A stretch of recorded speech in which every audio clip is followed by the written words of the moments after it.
اعوذ باللہ من الشیطان الرجیم بسم اللہ الرحمن الرحیم وتوکل علی العزیز الرحیم۔ وتوکل، اور آپ بھروسہ کیجئے، علی العزیز الرحیم، زبردست رحم کرنے والے پر۔ اس سے پہلے اللہ تعالیٰ نے ارشاد فرمایا تھا کہ فَإِنْ عَصَوْكَ، کہ اگر وہ آپ کی نافرمانی کرتے ہیں، فَقُلْ، تو آپ فرما دیجئے کہ اِنِّی بَرِیءٌ مِّمَّا تَعْمَلُونَ، کہ جو تم کام کرتے ہو میں ان سے بری ہوں۔ اور پھر ارشاد فرمایا کہ آپ اس زبردست پر، رحم کرنے والے پر بھروسہ کیجئے۔ تو اس کا مطلب یہ ہے کہ اللہ کا نافرمان اگر ایک شخص ہے تو آپ اس سے بیزار ہو جائیں، اگر ایک جتھا ہے، ایک گروہ ہے، ایک قوم ہے، آپ ان سے بھی بیزار ہو جائیے اور اللہ پر بھروسہ کیجئے۔ اللہ پر بھروسہ کرنے کی وجہ سے وہ شخص، وہ قوم، وہ گروہ، وہ جتھا، وہ آپ کو کوئی نقصان نہیں پہنچا سکتا، اس لیے کہ اللہ پر بھروسہ بندے کو جرت مند بنا دیتا ہے، بہادر بنا دیتا ہے۔ رسول اکرم صلی اللہ علیہ وسلم کے پاس ایک صحابی آئے اور کہا کہ یا رسول اللہ صلی اللہ علیہ وسلم، میں بہادر بننا چاہتا ہوں، جرت مند بننا چاہتا ہوں، کیا طریقہ اختیار کروں؟ تو آپ علیہ الصلاۃ والسلام نے ارشاد فرمایا کہ تو اللہ پر بھروسہ کر۔ جس شخص کا بھروسہ اللہ پر ہے اس کو دنیا کی کوئی طاقت ڈرا نہیں سکتی۔ وہ اکیلا کھڑا ہو جائے اور پوری دنیا اس کی ٹکر میں آ جائے تو اس کو پوری دنیا کا کوئی خوف نہیں ہے، اس لیے کہ وہ اللہ کی طاقت کو جانتا ہے، اللہ کی قدرت کو جانتا ہے،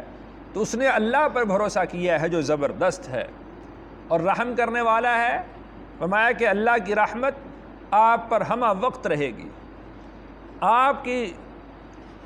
کے احوال کے ساتھ اللہ کی رحمت رہے گی، وہ آپ کو تنہا نہیں چھوڑے گا۔ الذی یراک، وہ زبردست جو دیکھتا ہے آپ کو، حین تقوم، جب آپ اٹھتے ہیں، یعنی جب رات کے وقت میں تہجد میں آپ کھڑے ہوتے ہیں اور آپ اپنے بستر کو چھوڑتے ہیں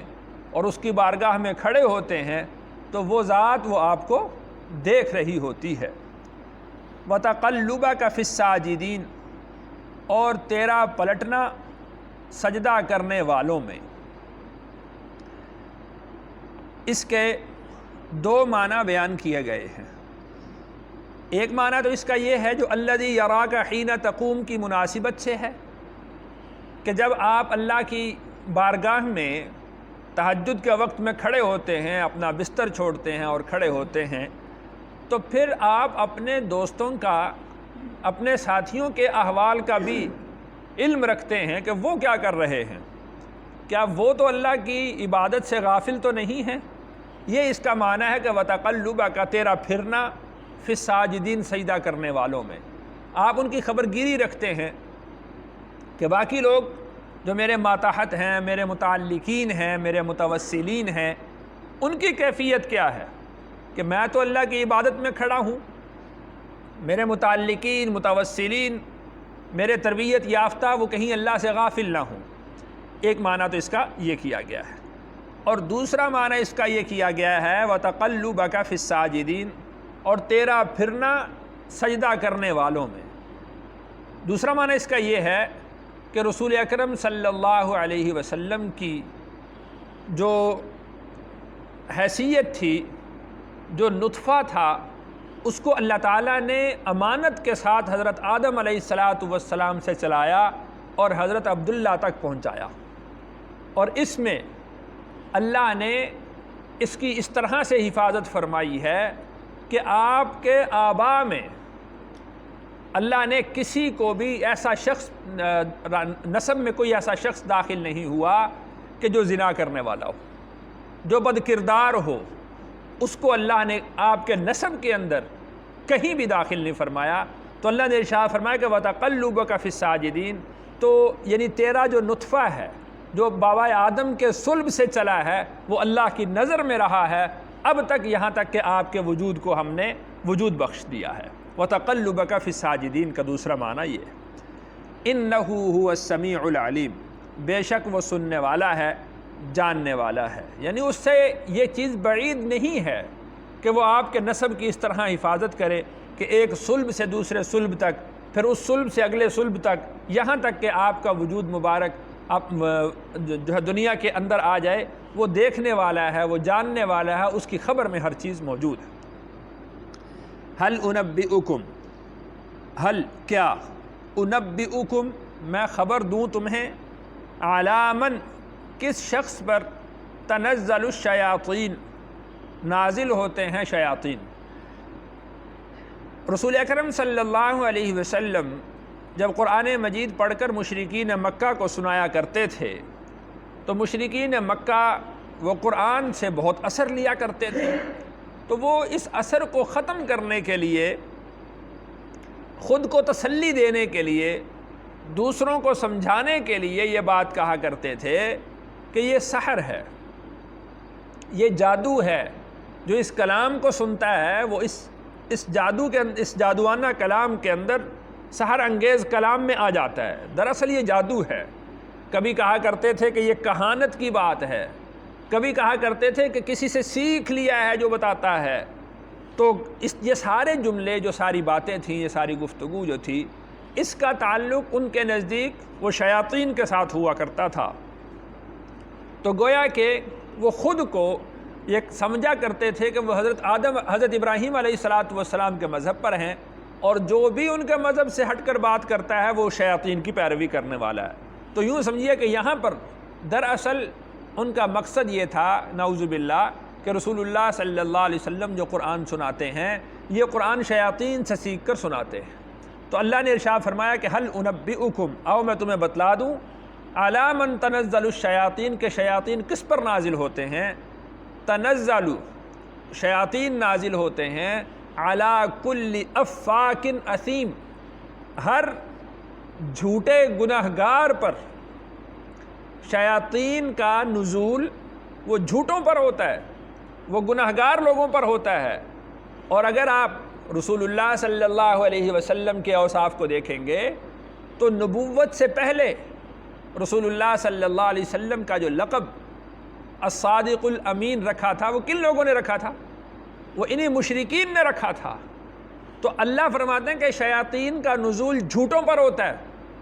اور وہ خود مشرک رسول اللہ صلی اللہ علیہ وسلم کا لقب صادق رکھ رہے ہیں کہ یہ سچا ہے۔ تو سچائی اور جھوٹ یہ بالکل ایک دوسرے کے متضاد چیزیں ہیں۔ جو سچا ہوگا اس پر جھوٹوں کا نزول نہیں ہے، اور جو جھوٹا ہوگا اس کے پاس سچائی نہیں آ سکتی۔ تو رسول اللہ صلی اللہ علیہ وسلم کی طرف یہ نسبت کرنا کہ یہ شیاطین آ کر آپ کو کوئی بات بتلاتے ہیں، یہ تمہارے اپنے دعویٰ کے مطابق ہی غلط ہو جاتا ہے۔ اور رسول اللہ صلی اللہ علیہ وسلم کا دوسرا لقب الامین رکھا تھا۔ تو شیاطین تو نازل ہوتے ہیں جھوٹوں پر اور گناہ کرنے والوں پر، اور رسول اللہ صلی اللہ علیہ وسلم کی حیات طیبہ وہ بچپن سے ہی اتنی اتقاء پر مبنی تھی، تقوی پر مبنی تھی، اور راست بازی، پاک بازی پر مبنی تھی کہ کسی نے بھی 40 سال آپ علیہ السلام نے مشرکین مکہ میں گزارے۔ آپ علیہ السلام نے جب نبوت کا اظہار فرمایا تو لوگوں نے آپ علیہ السلام کو ساحر کہا، جادوگر کہا، سب کچھ کہا، لیکن کسی شخص نے بھی آپ علیہ السلام کے کردار پر انگلی نہیں اٹھائی کہ نعوذ باللہ یہ آپ جھوٹ بولا کرتے تھے، نعوذ باللہ فلاں جگہ پر آپ نے چوری کی ہوگی، یا کہ کوئی اور کسی طریقہ سے بھی آپ علیہ السلام کے کردار پر کبھی کسی نے انگلی نہیں اٹھائی۔ تو وہ اسیم کہاں رہ گئے؟ اسیم کے ساتھ اور رسول اللہ صلی اللہ علیہ وسلم کی ذات اقدس کا تو کوئی تعلق ہی نہیں ہے۔ جو جھوٹ بولنے والے ہیں، جو یتیموں کا مال کھانے والے ہیں، اور جو فحش گوئی کرنے والے ہیں اور فحش کلام کی طرف چلنے والے ہیں، فحش اعمال کی طرف چلنے والے ہیں، شیاطین تو ان پر نازل ہوتے ہیں، اور ان چیزوں کا رسول اللہ صلی اللہ علیہ وسلم کی ذات کے ساتھ کوئی تعلق نہیں ہے۔ یلقون السمع، یلقون ڈالتے ہیں، السمع سنی سنائی بات کو، وَأَكْثَرُهُمْ اور ان میں سے اکثر کاذبون جھوٹے ہوتے ہیں، یعنی جن پر شیاطین آتے ہیں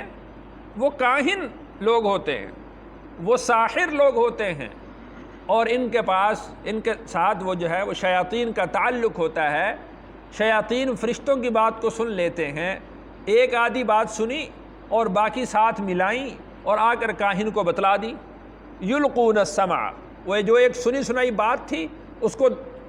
جو وہ کاہن تک پہنچا دیا۔ وَأَكْثَرُهُمْ كَاذِبُونَ